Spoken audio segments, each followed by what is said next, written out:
Jika dalam perjalanan safar ketika mengendarai mobil tiba-tiba terjadi kecelakaan karena kecepatan tinggi kemudian menyebabkan adanya beberapa penumpang yang meninggal dan luka-luka, apakah sopir tersebut berdosa karena ada korban? Jika diusut di peradilan biasanya si sopir akan dihukum beberapa tahun penjara. Jika sudah dihukum apakah dosanya sudah diampuni? Tentu dilihat di sini. Dia cepat itu memang cepat yang normal, biasa, nggak ada masalah, terus terjadi kecelakaan, ban tiba-tiba meledak, ya, rusak dan seterusnya, itu lain, itu nggak ada dosa. Tapi kalau dia maksudkan, memang dia maksudkan, dia sengaja melakukan, kan dia tahu niatnya.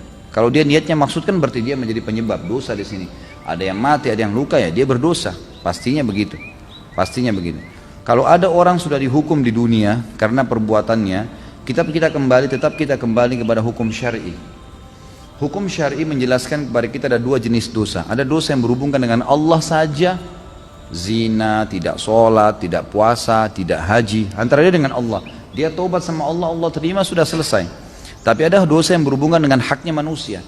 Ini harus taubat kepada Allah dan mengembalikan haknya si manusia tadi. Seperti misalnya mencuri, menggunjing. Curi itu selain taubat kepada Allah, dia harus minta maaf kepada orang yang pernah dicuri barangnya, mengembalikan barang itu. Nanti ada bab dosa besar mencuri, itu akan kita panjang lebar bahas insya Allah. Maka di sini dia harus lihat, kalau dia memang sengaja ugal-ugalan bawa mobil, balap-balapan, akhirnya dia lihat ada orang yang saingin di sebelahnya, kemudian dia ikut-ikutan balap, padahal dia menumpang, banyak penumpang yang sana, dia terus kecelakaan, ya dia berdosa. Ada yang terbunuh, ya dia penyebabnya. Sama kasus tadi sudah kita berikan contoh-contohnya. Itu berarti dia dapat dosa di situ. Masalah dia dihukum di sini, dia dihukum penjara.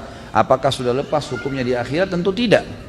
Secara akhirat tidak lepas, karena untuk melepaskan diri di akhirat dia harus minta maaf sama keluarga-keluarga orang yang terbunuh ini. Di antaranya dalam Islam dia harus bayar denda. Dia itu tergantung yang disepakati oleh peradilan Islam yang ada di sekitar tempat atau tempat dia tinggal.